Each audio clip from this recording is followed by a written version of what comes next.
Gak ada yang menciptakan, mengurus, mengawasi, ya, mengontrol, memiliki, dan memusnahkan kecuali Allah. Ini makna hakikatnya. Orang kalau faham makna ini teman-teman sekalian, tidak akan pernah takut, bergantung, memohon kecuali kepada Allah. Saya kasih contoh. Seorang salaful ummah dari tabi'in pernah mengadakan perjalanan perniagaan dari Baghdad, ibu kota Irak, ke Damaskus, ibu kota Syria. Zaman dulu orang mengandalkan cahaya matahari. Gak ada penerangan kayak kita sekarang. Jadi orang kalau pagi jalan sampai menjelang terbenam matahari, mereka tinggal di situ, tunggu sampai besok, nginep, besok terbit matahari baru jalan lagi. Karena mereka gak ada penerangan.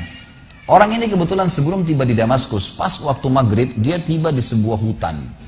Hutan ini lebat, gelap, ya. Bayangkan kalau anda di posisi ini gelap, di hutan sendirian, nggak ada orang-orang. Dan hutan ini liar, gelap sekali. Maka dia terpaksa nginap, tunggu besok, terbit matahari baru bisa jalan. Kalau dia keluar juga jadi kacau, kemana-mana jalannya, gitu kan. Maka dia pun wudhu, dia sholat maghrib isya jamak qasar, layaknya seorang musafir, lalu dia coba istirahat, tertidur. Di awal malam, kalau kita sekarang sekitar jam 11 malam, dia bangun ingin sholat tahajud. Dia cerita tentang dirinya, ulama angkat kisah ini dalam buku-buku akidah tentang masalah hubungan seorang hamba dengan Allah Azza wa Jalla. Yang terjadi teman-teman sekalian, pada saat dia sholat, dia bilang, selesai saya 2 rakaat pertama, saya ingin berdiri ke rakaat tahajud selanjutnya, tiba-tiba saja, di depan mata saya ada seekor harimau meraung dengan keras, siap menerkam saya. Dan kedengaran dari suara harimau dia kelaparan.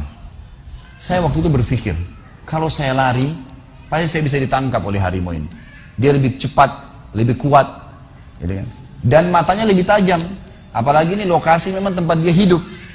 Saya tidak bisa buat apa-apa.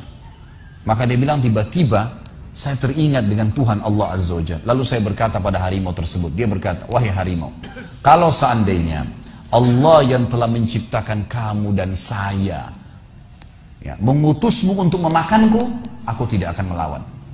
Karena sudah takdirnya. Tapi kalau kau datang untuk mengganggu ibadahku dengannya, bukan karena perintah Allah, maka kau akan minta kepadanya Allah Azza wa Jalla untuk mematikanmu. Tiba-tiba dikatakan dalam kisah ini, orang saleh ini bercerita, harimau tersebut menundukkan pandangan matanya meninggalkan saya, tidak jadi memangsanya. Apa yang kita ambil peran dari sini teman? Apa yang kita ambil pelajaran daripada kisah ini? Harimau pun yang buas makhluknya, Allah Azza wa Jalla. Ini masih hidup gak ini? Kok nggak ada nyaut, nggak ada apa? Saya nggak tahu ini ngantuk, tidur atau hadir nggak? Ini rupanya di Bali orang suka senyap ya. Jadi ternyata Allah Subhanahu Wa Taala menciptakan semuanya teman-teman sekalian. Ular kah, harimau kah, apa saja.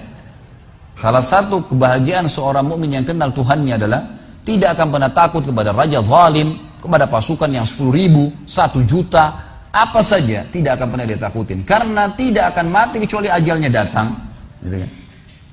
Subhanallah, kisah Al-Ala Al-Hadrami, seorang sahabat Nabi yang mulia. Beliau pernah diutus oleh Nabi SAW untuk berperang. Begitu tiba di sebuah mulut hutan itu agak lebat, gitu kan? Begitu tiba di mulut hutan, beliau ingin menyeberang, tapi beliau utus dulu ya, beberapa pimpinan pasukan, coba cek hutan ini bisa dilewatin nggak? Mereka kecek, setelah ngecek Gebali yang mengatakan, wahai Amir, pemimpin nggak bisa lewati. Ini hutan terlalu lebat, juga kita tidak tahu di mana jalan keluarnya, penuh dengan hewan-hewan buas. Kalau anda paksakan lewat, pasukan anda akan habis. Apa kata beliau? Baiklah, setelah saya bertakbir 3 kali, ikutin saya.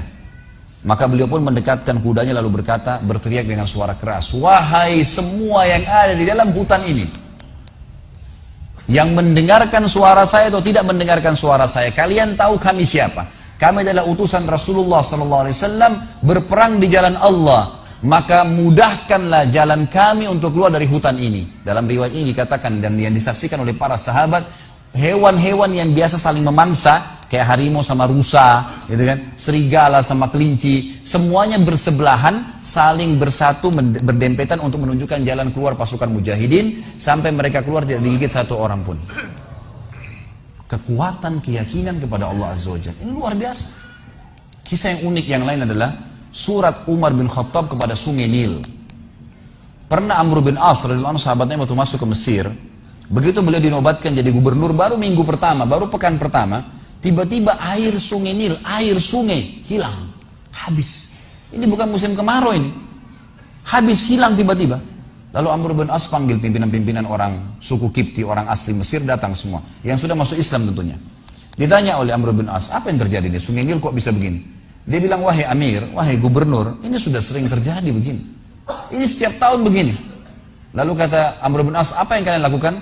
Kami selalu melempar tumbal, lempar sapi, lempar kambing, dan yang paling cepat airnya keluar kalau kami lempar tumbal anak gadis.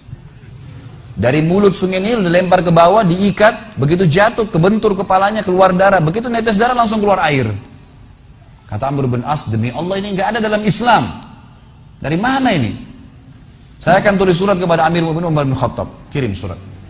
Begitu tiba tangan Umar bin Khattab, Umar mengatakan, wahai Amr bin As, ini balasan surat saya dan bacakan surat saya kepada Sungai Nil. Suratnya. Dari hamba Allah Umar bin Khattab gitu kan, kepada Sungai Nil. Kalau seandainya selama ini kau mengalir karena tumbal yang dilemparkan kepadamu, hai Nil, kami tidak ingin kau mengalir selamanya. Tapi kalau kau mengalir atas nama Allah Al-Jabbar yang maha perkasa, maka mengalirlah dengan atas nama Allah itu. Semenjak itu air Sungai Nil keluar tidak pernah hilang sampai sekarang. Ternyata permainan syaitan menyesatkan manusia. Coba bagaimana kekuatan akidah seseorang yang sudah mengenal Tuhannya Allah Azza wa Jalla. Jadi luar biasa kisah-kisah mereka ini. Memahami hakikat la ilaha illallah ini teman-teman sekalian, bahwasanya semua selain Allah dalam makhluk, kita sama air, sama batu, sama apapun sama. Jangan pernah takut dengan mereka. Nggak perlu takut, nggak perlu menggantungkan nasib. Dokter hanya bisa tulis resep semoga lekas sembuh, nggak ada pasti sembuh. Tapi Allah Azza wa Jalla menjanjikan, kata Ibrahim alaihissalam, wa idza maritu fahuwa yashfin. Kalau saya sakit pasti Dia yang sembuhkan. Para sahabat teman-teman sekalian, kalau sendal mereka putus, mereka mengangkat tangan ke langit mengatakan, ya Allah, sendal saya putus, gantikanlah.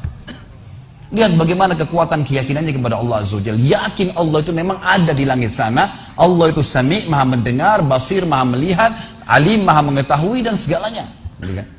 Maka Allah Azza wa Jalla tidak lemparkan sendal dari langit teman-teman sekalian, tapi jawaban doa datang adalah dalam bentuk sinyal. Allah tiba-tiba nanti membuat ada orang yang kesian dengan dia, dibelikan sendal, dia dapat duit bisa beli sendal, terjawab itu. Tapi kekuatan keyakinan mereka adalah Allah Azza wa Jalla. Semuanya langsung berhubungan dengan langit, dengan Tuhannya, langsung berhubungan dengan